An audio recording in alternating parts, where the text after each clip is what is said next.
वसन्तं हृदयारविन्दे भवं भवानी सहितं नमामि। भवं भवानी सहितं नमामि। परम प्रेममय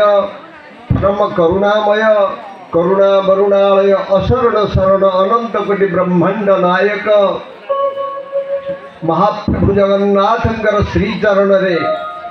अनंत कोटि प्रणाम पूर्वक शंकराचार्य महाराज ठारू आरंभ करी एजावत समस्त गुरुवर्ग पदारविंदर अनंत कोटि प्रणाम पूर्वक उपस्थित संत चरण तथा समस्त आजिर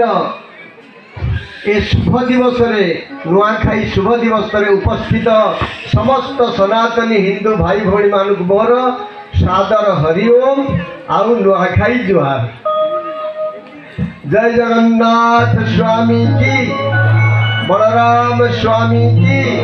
सुभद्रा मैया की, बोलिए सदगुरु महाराज की, बोलिए माँ समलेश्वरी की, बोलिए गंगा माता की, गो माता की, भारत माता की, बोलिए हर हर महादेव। आमे आज गोटे शुभ मुहूर्त एकाठी होइचे। आमको शुभ मुहूर्त कौटा कहते जानते जितेबले ए जीव भगवान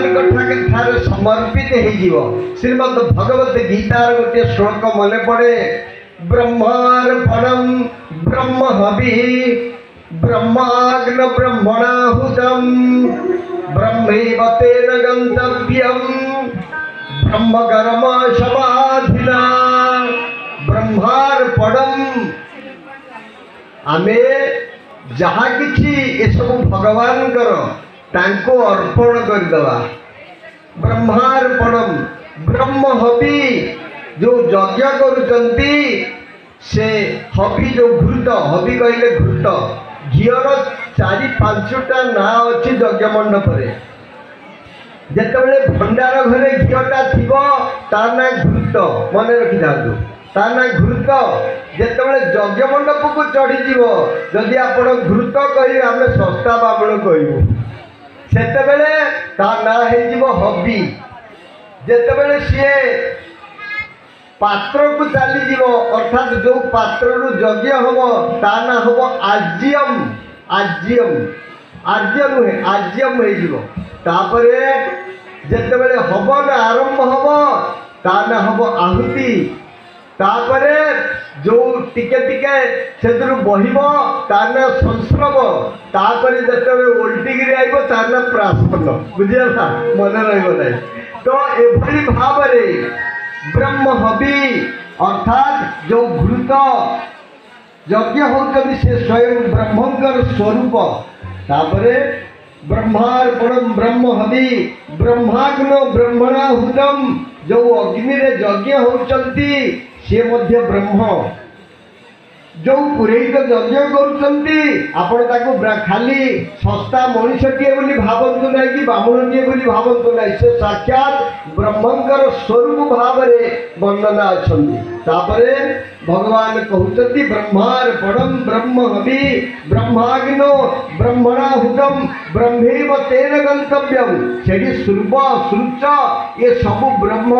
तेणु एभली चिंतन जितेबाला आपण करेंगे ब्रह्माकार वृत्ति उदय हम अर्थात परमात्मा को प्राप्ति है। सनातन धर्म रे एभली व्यवस्था रही प्रत्येक पदार्थ जितेबाला आम ग्रहण करूँ केवल आज नुआखाई अन्न एक कथा नुह जहाँ आम करूँ प्रथमे यात्रा आरंभ कले भगवान को स्मरण कर यात्रा आरंभ कले